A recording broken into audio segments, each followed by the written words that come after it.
नमस्कार। सुनो कहानी श्रृंखला के अंतर्गत प्रस्तुत है कहानी कायर, जिसके लेखक हैं मुंशी प्रेमचंद जी। युवक का नाम केशव था, युवती का प्रेमा। दोनों एक ही कॉलेज के और एक ही क्लास के विद्यार्थी थे। केशव नए विचारों का युवक था, जात पात के बंधनों का विरोधी। प्रेमा पुराने संस्कारों की कायल थी, पुरानी मर्यादाओं और प्रथाओं में पूरा विश्वास रखने वाली। लेकिन फिर भी दोनों में प्रगाढ़ प्रेम हो गया था और यह बात सारे कॉलेज में मशहूर थी। केशव ब्राह्मण होकर भी वैश्य कन्या प्रेमा से विवाह करके अपना जीवन सार्थक करना चाहता था। उसे अपने माता पिता की परवाह न थी। कुल मर्यादा का विचार भी उसे स्वांग सा लगता था। उसके लिए सत्य कोई वस्तु थी तो प्रेमा थी, किंतु प्रेमा के लिए माता पिता और कुल परिवार के आदेश के विरुद्ध एक कदम बढ़ाना भी असंभव था। संध्या का समय है। विक्टोरिया पार्क के एक निर्जन स्थान में दोनों आमने सामने हरियाली पर बैठे हुए हैं। सैर करने वाले एक एक करके विदा हो गए, किंतु ये दोनों अभी वहीं बैठे हुए हैं।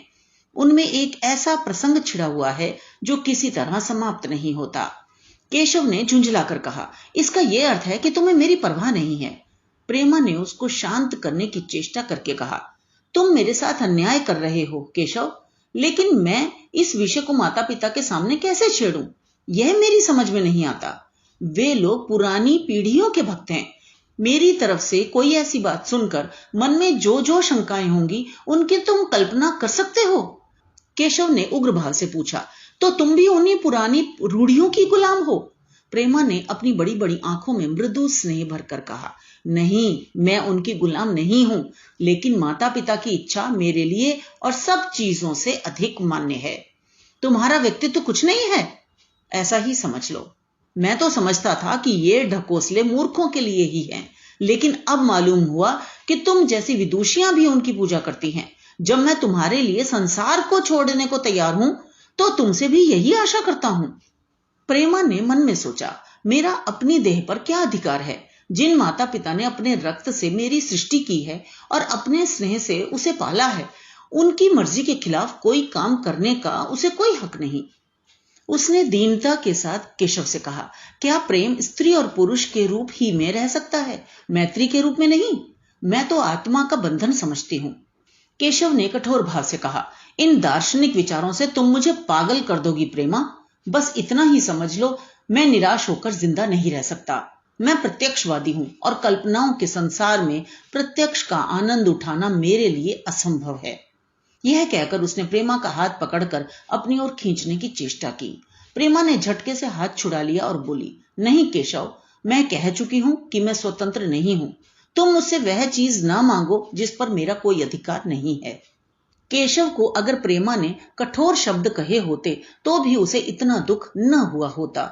एक क्षण तक वह मन मारे बैठा रहा, फिर उठकर निराशा भरे स्वर में बोला, जैसी तुम्हारी इच्छा। आहिस्ता आहिस्ता कदम उठाता हुआ सा वहां से चला गया। प्रेमा अब भी वहीं बैठी आंसू बहाती रही। रात को भोजन करके प्रेमा जब अपनी मां के साथ लेटी तो उसकी आंखों में नींद न थी। केशव ने उसे एक ऐसी बात कह दी थी जो चंचल पानी में पड़ने वाली छाया की तरह उसके दिल पर छाई हुई थी। प्रति क्षण उसका रूप बदलता था। वह उसे स्थिर न कर सकती थी। माता से इस विषय में कुछ कहे तो कैसे? लज्जा मुंह बंद कर देती थी। उसने सोचा, अगर केशव के साथ मेरा विवाह न हुआ तो उस समय मेरा क्या कर्तव्य होगा? अगर केशव ने कुछ उदंडता कर डाली तो मेरे लिए संसार में फिर क्या रह जाएगा? लेकिन मेरा बस ही क्या है? इन भांति भांति के विचारों में एक बात जो उसके मन में निश्चित हुई वह यह थी कि केशव के सिवा वह और किसी से विवाह न करेगी। उसकी माता ने पूछा, क्या तुझे अब तक नींद ना आई? मैंने तुझसे कितनी बार कहा कि थोड़ा बहुत घर का काम काज किया कर, लेकिन तुझे किताबों से ही फुर्सत नहीं मिलती। 4 दिन में तू पराए घर जाएगी। कौन जाने कैसा घर मिले। अगर कुछ काम करने की आदत न रही तो कैसे निभाया होगा? प्रेमा ने भोलेपन से कहा, मैं पराए घर जाऊंगी ही क्यों? माता ने मुस्कुराकर कहा, लड़कियों के लिए यही तो सबसे बड़ी विपत्ति है बेटी। माँ बाप की गोद में पलकर ज्यों ही सयानी हुई दूसरों की हो जाती है। अगर अच्छे प्राणी मिले तो जीवन आराम से कट गया, नहीं रो रो कर दिन काटना पड़ा। सब कुछ भाग्य के अधीन है। अपनी बिरादरी में तो मुझे कोई घर नहीं भाता। कहीं लड़कियों का आदर नहीं, लेकिन करना तो बिरादरी में ही पड़ेगा। न जाने यह जात पात का बंधन कब टूटेगा। प्रेमा डरते डरते बोली, कहीं कहीं तो बिरादरी के बाहर भी विवाह होने लगे हैं। उसने कहने को कह दिया, लेकिन उसका हृदय कांप रहा था कि माता जी कुछ भांप न जाएं। माता ने विस्मय के साथ पूछा, क्या हिंदुओं में ऐसा हुआ है? फिर उसने आप उस प्रश्न का जवाब भी दिया, और 2-4 जगह ऐसा हो भी गया तो उससे क्या होता है? प्रेमा ने इसका कुछ जवाब न दिया। भय हुआ कि माता कहीं उसका आशय न समझ जाए। उसका भविष्य एक अंधेरी खाई की तरह उसके सामने मुंह खोले खड़ा था, मानो उसे निगल जाएगा। उसे न जाने कब नींद आ गई। प्रातः काल प्रेमा सोकर उठी तो उसके मन में एक विचित्र साहस का उदय हो गया था। सभी महत्वपूर्ण फैसले हम आकस्मिक रूप से कर लिया करते हैं, मानो कोई दैवी शक्ति हमें उनकी ओर खींच ले जाती है। वही हालत प्रेमा की थी। कल तक वह माता पिता के निर्णय को मान्य समझती थी, पर संकट को सामने देखकर उसमें उस वायु की हिम्मत पैदा हो गई थी जिसके सामने कोई पर्वत आ गया हो। वही मंद वायु प्रबल वेग से पर्वत के मस्तक पर चढ़ जाती है और उसे कुचलती हुई दूसरी तरफ जा पहुंचती है।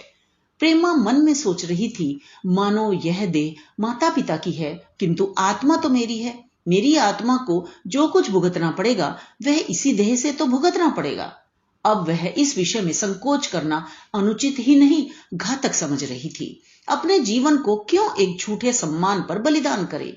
उसने सोचा, विवाह का आधार अगर प्रेम न हो तो वह देह का विक्रय है। आत्मसमर्पण क्यों बिना प्रेम के भी हो सकता है? इस कल्पना ही से कि न जाने किस अपरिचित युवक से उसका विवाह हो जाएगा, उसका हृदय विद्रोह कर उठा। वह अभी नाश्ता करके कुछ पढ़ने जा ही रही थी कि उसके पिता ने प्यार से पुकारा, मैं कल तुम्हारे प्रिंसिपल के पास गया था, वे तुम्हारी बड़ी तारीफ कर रहे थे। प्रेमा ने सरल भाव से कहा, आप तो यूं ही कहा करते हैं। नहीं, सच। यह कहते हुए उन्होंने अपनी मेज की दराज खोली और मखमली चौखटों में जकड़ी हुई एक तस्वीर निकालकर उसे दिखाते हुए बोले, यह लड़का ICS के इम्तिहान में प्रथम आया है। इसका नाम तो तुमने सुना होगा। बूढ़े पिता ने ऐसी भूमिका बांध दी थी कि मां उनका आशय न समझ सकी, लेकिन प्रेमा भांप गई। उनका मन तीर की भांति लक्ष्य पर जा पहुंचा। उसने बिना तस्वीर की ओर देखे ही कहा, नहीं, मैंने तो उसका नाम नहीं सुना। पिता ने बनावटी आश्चर्य से कहा, क्या तुमने उसका नाम ही नहीं सुना? आज के दैनिक पत्र में उसका चित्र और जीवन वृतांत छपा है। प्रेमा ने रुखाई से जवाब दिया, होगा, मगर मैं तो उस परीक्षा का कोई महत्व नहीं समझती। मैं तो समझती हूं जो लोग इस परीक्षा में बैठते हैं वे पल्ले सिर के स्वार्थी होते हैं। आखिर उनका उद्देश्य इसके सिवा और क्या होता है कि अपने गरीब, निर्धन, दलित भाइयों पर शासन करें और खूब धन संचय करें। यह तो जीवन का कोई ऊंचा उद्देश्य नहीं है। इस आपत्ति में जलन थी, अन्याय था, निर्दयता थी। पिताजी ने समझा प्रेमा यह बखान सुनकर लट्टू हो जाएगी। यह जवाब सुनकर तीखे स्वर में बोले, तू तो ऐसी बातें कर रही है जैसे तेरे लिए धन और अधिकार का कोई मूल्य ही नहीं। प्रेमा ने ढिठाई से कहा, हाँ, मैं तो इसका मूल्य नहीं समझती। मैं तो आदमी में त्याग दिखती हूँ। मैं ऐसे युवकों को जानती हूँ जिन्हें यह पद जबरदस्ती भी दिया जाए तो स्वीकार न करेंगे। पिता ने उपहास के ढंग से कहा, यह तो मैंने आज नई बात सुनी। मैं तो देखता हूं कि छोटी छोटी नौकरियों के लिए लोग मारे मारे फिरते हैं। मैं जरा उस लड़के की सूरत देखना चाहता हूं जिसमें इतना त्याग हो। मैं तो उसकी पूजा करूंगा।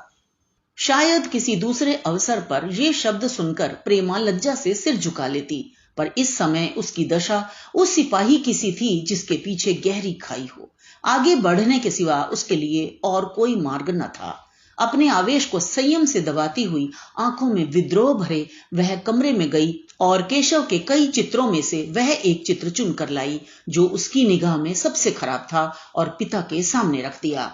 बूढ़े पिताजी ने चित्र को उपेक्षा के भाव से देखना चाहा, लेकिन पहली दृष्टि में ही उसने उन्हें आकर्षित कर लिया। ऊंचा कद था और दुर्बल होने पर भी उसका गठन स्वास्थ्य और संयम का परिचय दे रहा था। मुख पर प्रतिभा का तेज न था, पर विचारशीलता का कुछ ऐसा प्रतिबिंब था जो उसके मन में विश्वास पैदा करता था। उन्होंने उस चित्र की ओर देखते हुए पूछा, यह किसका चित्र है? प्रेमा ने संकोच से सिर झुकाकर कहा, ये मेरी ही क्लास में पढ़ते हैं। अपनी ही बिरादरी का है? प्रेमा की मुख मुद्रा धूमिल हो गई। इसी प्रश्न के उत्तर पर उसकी किस्मत का फैसला हो जाएगा।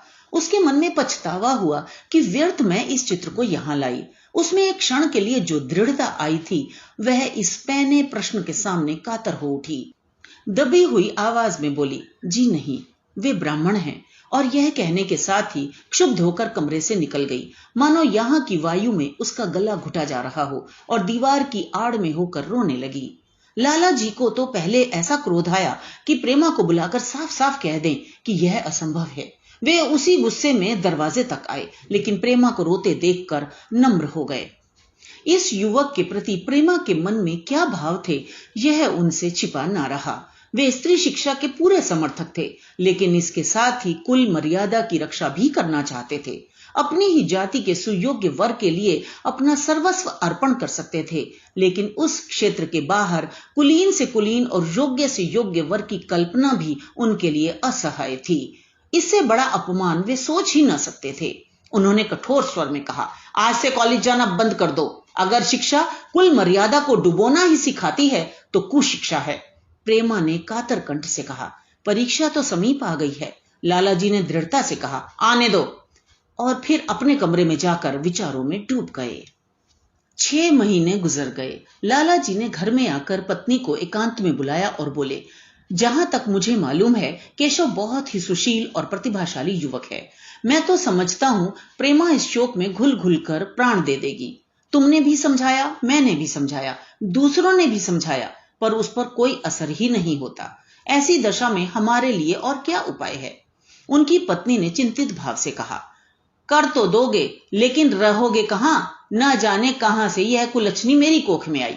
लाला जी ने भवें सिकोड़कर तिरस्कार के साथ कहा, यह तो 1000 दफा सुन चुका, लेकिन कुल मर्यादा के नाम को कहां तक रोएं? चिड़िया का पर खोलकर यह आशा करना कि वह तुम्हारे आंगन में ही फुदकती रहेगी भ्रम है।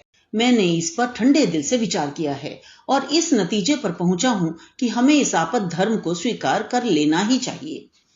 कुल मर्यादा के नाम पर मैं प्रेमा की हत्या नहीं कर सकता। दुनिया हंसती हो हंसे, मगर वह जमाना बहुत जल्द आने वाला है जब ये सभी बंधन टूट जाएंगे। आज भी सैकड़ों विवाह जात पात के बंधनों को तोड़कर हो चुके हैं। अगर विवाह का उद्देश्य स्त्री और पुरुष का सुखमय जीवन है तो हम प्रेमा की उपेक्षा नहीं कर सकते हैं। वृद्धा ने क्षुब्ध होकर कहा, जब तुम्हारी यही इच्छा है तो मुझसे क्या पूछते हैं? लेकिन मैं कह देती हूं कि मैं इस विवाह के नजदीक न जाऊंगी, न कभी इस छोकरी का मुंह देखूंगी। समझ लूंगी जैसे और सब लड़के मर गए वैसे यह भी मर गई। तो फिर आखिर तुम क्या करने को कहती हो? क्यों नहीं उस लड़के से विवाह कर देते? उसमें क्या बुराई है? वह 2 साल में सिविल सर्विस पास करके आ जाएगा। केशव के पास क्या रखा है? बहुत होगा किसी दफ्तर में क्लर्क हो जाएगा। और अगर प्रेमा प्राण हत्या कर ले तो कर ले, तुम तो उसे और शह देते हो। और जब उसे हमारी परवाह नहीं है तो हम उसके लिए अपने नाम को क्यों कलंकित करें? प्राण हत्या करना कोई खेल नहीं है, यह सब धमकी है। मन घोड़ा है, जब तक उसे लगाम ना दो पुट्ठे पर हाथ भी ना रखने देगा। जब उसके मन का ये हाल है तो कौन कहे केशव के साथ ही जिंदगी भर निभाह करेगी? जिस तरह आज उससे प्रेम है उसी तरह कल दूसरे से हो सकता है। तो क्या पत्ते पर अपना मांस बिकवाना चाहते हो? लाला जी ने स्त्री को प्रश्न सूचक दृष्टि से देखकर कहा, और अगर वह कल खुद जाकर केशव से विवाह कर ले तो तुम क्या कर लोगी? और फिर तुम्हारी कितनी इज्जत रह जाएगी? वह चाहे संकोचवश या हम लोगों के लिहाज से यूं ही बैठी रहे, पर यदि जिद पर कमर बांध ले तो हम तुम कुछ नहीं कर सकते। इस समस्या का ऐसा भीषण अंत भी हो सकता है, यह इस वृद्धा के ध्यान में भी न आया था। यह प्रश्न बम के गोले की तरह उसके मस्तक पर गिरा। एक क्षण तक वह अवाक बैठी रह गई, मानो इस आघात ने उसकी बुद्धि की धज्जियां उड़ा दी हों। फिर पराभूत होकर बोली, तुम्हें अनोखी ही कल्पनाएं सूझती हैं। मैंने तो आज तक कभी भी नहीं सुना कि किसी कुलीन कन्या ने अपनी इच्छा से विवाह किया है। तुमने ना सुना हो, लेकिन मैंने सुना है और देखा है, और ऐसा होना बहुत संभव है। जिस दिन ऐसा होगा उस दिन तुम मुझे जीती ना देखोगे।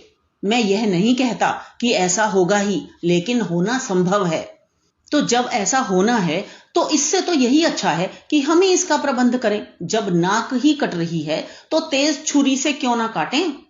कल केशव को बुलाकर देखो क्या कहता है। केशव के पिता सरकारी पेंशनर थे, मिजाज के चिड़चिड़े और कृपण। धर्म के आडंबरों में ही उनके चित्त को शांति मिलती थी। कल्पना शक्ति का अभाव था, किसी के मनोभावों का सम्मान न कर सकते थे। वे अब भी उस संसार में रहते थे जिसमें उन्होंने अपने बचपन और जवानी के दिन काटे थे। नवयुग की बढ़ती हुई लहर को वे सर्वनाश कहते थे और कम से कम अपने घर को दोनों हाथों और दोनों पैरों का जोर लगाकर उससे बचाए रखना चाहते थे। इसलिए जब एक दिन प्रेमा के पिता उसके पास पहुंचे और केशव से प्रेमा के विवाह का प्रस्ताव किया तो बूढ़े पंडित जी अपने आपे में न रह सके। धुंधली आंखें फाड़ कर बोले, आप भंग तो नहीं खा गए हैं? इस तरह का संबंध और चाहे जो कुछ हो, विवाह नहीं है। मालूम होता है आपको भी नए जमाने की हवा लग गई। बूढ़े बाबूजी ने नम्रता से कहा, मैं खुद ऐसा संबंध नहीं पसंद करता। इस विषय में मेरे भी वही विचार हैं जो आपके, पर बात ऐसी आ पड़ी है कि मुझे विवश होकर आपकी सेवा में आना पड़ा। आजकल के लड़के और लड़कियां कितने स्वेच्छाचारी हो गए हैं, ये तो आप जानते ही हैं। हम बूढ़े लोगों के लिए अब अपने सिद्धांतों की रक्षा करना कठिन हो गया है। मुझे भय है कि कहीं ये दोनों निराश होकर अपनी जान पर न खेल जाएं। बूढ़े पंडित जी जमीन पर पांव पटकते हुए गरज उठे, आप क्या कहते हैं साहब? आपको शर्म नहीं आती? हम ब्राह्मण हैं और ब्राह्मणों में भी कुलीन। ब्राह्मण कितने ही पतित हो गए हों, इतने मर्यादा शून्य नहीं हुए हैं कि बनिए बक्कालों की लड़की से विवाह करते फिरें। जिस दिन कुलीन ब्राह्मणों में लड़कियां न रहेंगी उस दिन यह समस्या उपस्थित हो सकती है। मैं कहता हूं, आपको मुझसे यह बात कहने का साहस कैसे हुआ? बूढ़े बाबूजी जितना ही दबते थे उतना ही पंडित जी बिगड़ते थे। यहां तक कि लाला जी अपना अपमान ज्यादा न सह सके और अपनी तकदीर को कोसते हुए चले गए। उसी वक्त केशव कॉलेज से आया। पंडित जी ने तुरंत उसे बुलाकर कठोर कंठ से कहा, मैंने सुना है तुमने किसी बनिए की लड़की से अपना विवाह कर लिया है। यह खबर कहां तक सही है? केशव ने अनजान बनकर पूछा, आपसे किसने कहा? किसी ने कहा। मैं पूछता हूं, यह बात ठीक है या नहीं? अगर ठीक है और तुमने अपनी मर्यादा को डुबाना निश्चय कर लिया है तो तुम्हारे लिए हमारे घर में कोई स्थान नहीं। तुम्हें मेरी कमाई का एक धेला भी नहीं मिलता। मेरे पास जो कुछ है वह मेरी अपनी कमाई है। मुझे अख्तियार है कि मैं उसे जिसे चाहे दे दूं। तुम यह अनीति करके मेरे घर में कदम नहीं रख सकते। केशव पिता के स्वभाव से परिचित था। प्रेमा से उसे प्रेम था। वह गुप्त रूप से प्रेमा से विवाह कर लेना चाहता था। बाप हमेशा तो बैठे न रहेंगे। माता के स्नेह पर उसे विश्वास था। उस प्रेम की तरंग में वह सारे कष्टों को झेलने के लिए तैयार मालूम होता था। लेकिन जैसे कोई कायर सिपाही बंदूक के सामने जाकर हिम्मत खो बैठता है और कदम पीछे हटा लेता है, वही दशा केशव की हुई। वह साधारण युवकों की तरह सिद्धांतों के लिए बड़े बड़े तर्क कर सकता था, जबान से उनमें अपनी भक्ति की दोहाई दे सकता था, लेकिन इसके लिए यातनाएं झेलने की सामर्थ्य उसमें न थी। अगर वह अपनी जिद पर अड़ा और पिता ने भी अपनी टेक रखी तो उसका कहां ठिकाना लगेगा? उसका जीवन ही नष्ट हो जाएगा। उसने दबी जबान से कहा, जिसने आपसे यह कहा है बिल्कुल झूठ कहा है। पंडित जी ने तीव्र नेत्रों से देखकर कहा, तो यह खबर बिल्कुल गलत है? जी हां, बिल्कुल गलत। तो तुम आज ही इसी वक्त उस बनिए को खत लिख दो और याद रखो, अगर इस तरह की चर्चा फिर कभी उठी तो तुम्हारा सबसे बड़ा शत्रु होऊंगा। बस जाओ। केशव और कुछ ना कह सका। वह यहां से चला तो ऐसा मालूम होता था कि पैरों में दम नहीं है। दूसरे दिन प्रेमा ने केशव के नाम यह पत्र लिखा, प्रिय केशव, तुम्हारे पूज्य पिताजी ने लाला जी के साथ जो अशिष्ट और अपमानजनक व्यवहार किया है उसका हाल सुनकर मेरे मन में बड़ी शंका उत्पन्न हो रही है। शायद उन्होंने तुम्हें भी डांट फटकार बताई होगी। ऐसी दशा में मैं तुम्हारा निश्चय सुनने के लिए विकल हो रही हूं। तुम्हारे साथ हर तरह का कष्ट झेलने को तैयार हूं। मुझे तुम्हारे पिताजी की संपत्ति का मोह नहीं है। मैं तो केवल तुम्हारा प्रेम चाहती हूं और उसी में प्रसन्न हूं। आज शाम को यहां आकर भोजन करो। दादा और मां दोनों तुमसे मिलने के लिए बहुत इच्छुक हैं। मैं वह स्वप्न देखने में मग्न हूं जब हम दोनों उस सूत्र में बंध जाएंगे जो टूटना नहीं जानता, जो बड़ी से बड़ी आपत्ति में भी अटूट रहता है। तुम्हारी प्रेमा। संध्या हो गई और इस पत्र का कोई जवाब न आया। उसकी माता बार बार पूछती थी, केशव आए नहीं? बूढ़े लाला भी द्वार की ओर आंख लगाए बैठे थे। यहां तक कि रात के 9 बज गए, पर न तो केशव ही आए न उनका पत्र। प्रेमा के मन में भांति भांति के संकल्प विकल्प उठ रहे थे। कदाचित उन्हें पत्र लिखने का अवकाश न मिला होगा, या आज आने की फुर्सत न मिली होगी। कल अवश्य आ जाएंगे। केशव ने पहले उसके पास जो प्रेम पत्र लिखे थे उन सबको उसने फिर पढ़ा। उनके एक एक शब्द से कितना अनुराग टपक रहा था, उनमें कितना कंपन था, कितनी विकलता, कितनी तीव्र आकांक्षा। फिर उसे केशव के वे वाक्य याद आए जो उसने सैकड़ों ही बार कहे थे। कितनी बार वह उसके सामने रोया था। इतने प्रमाणों के होते हुए निराशा के लिए कहाँ स्थान था। मगर फिर भी सारी रात उसका मन जैसे सूली पर टंगा रहा। प्रातःकाल केशव का जवाब आया। प्रेमा ने कांपते हुए हाथों से पत्र पढ़ा। पत्र हाथ से गिर गया। ऐसा जान पड़ा मानो उसकी देह का रक्त स्थिर हो गया हो। लिखा था, मैं बड़े संकट में हूं कि तुम्हें क्या जवाब दूं। मैंने इधर इस समस्या पर खूब ठंडे दिल से विचार किया है और इस नतीजे पर पहुंचा हूं कि वर्तमान दशाओं में मेरे लिए पिता की आज्ञा की उपेक्षा करना दुस्सह है। मुझे कायर न समझना, मैं स्वार्थी भी नहीं हूं, लेकिन मेरे सामने जो बाधाएं हैं उन पर विजय पाने की शक्ति मुझ में नहीं है। पुरानी बातों को भूल जाओ। उस समय मैंने इन बाधाओं की कल्पना न की थी। प्रेमा ने एक लंबी गहरी जलती हुई सांस खींची और उस खत को फाड़कर फेंक दिया। उसकी आंखों से अश्रुधार बहने लगी। जिस केशव को उसने अपने अंतःकरण से वर लिया था वह इतना निष्ठुर हो जाएगा, इसकी उसको रत्ती भर भी आशा न थी। ऐसा मालूम पड़ा मानो अब तक वह कोई सुनहला स्वप्न देख रही थी, पर आंख खुलने पर वह सब कुछ अदृश्य हो गया। जीवन में जब आशा ही लुप्त हो गई तो अब अंधकार के सिवा और क्या रहा। अपने हृदय की सारी संपत्ति लगाकर उसने एक नाव लदवाई थी। वह नाव जलमग्न हो गई। अब दूसरी नाव कौन वहां से लदवावे। अगर वह नाव टूटी है तो उसके साथ वह भी डूब जाएगी। माता ने पूछा, क्या केशव का पत्र है? प्रेमा ने भूमि की ओर ताकते हुए कहा, हाँ, उनकी तबीयत अच्छी नहीं है, इसके सिवा वह और क्या कहे। केशव की निष्ठुरता और बेवफाई का समाचार कहकर लज्जित होने का साहस उसमें न था। दिन भर वह घर के काम धंधों में लगी रही, मानो उसे कोई चिंता ही नहीं है। रात को उसने सबको भोजन कराया, खुद भी भोजन किया और बड़ी देर हारमोनियम पर गाती रही। मगर सवेरा हुआ तो उसके कमरे में उसकी लाश पड़ी हुई थी। प्रभात की सुनहरी किरणें उसके पीले मुख को जीवन की आभा प्रदान कर रही थी। तो ये तो थी कहानी। मुझे आशा है आपको पसंद आई होगी। तो मिलते हैं अगली कहानी में। धन्यवाद।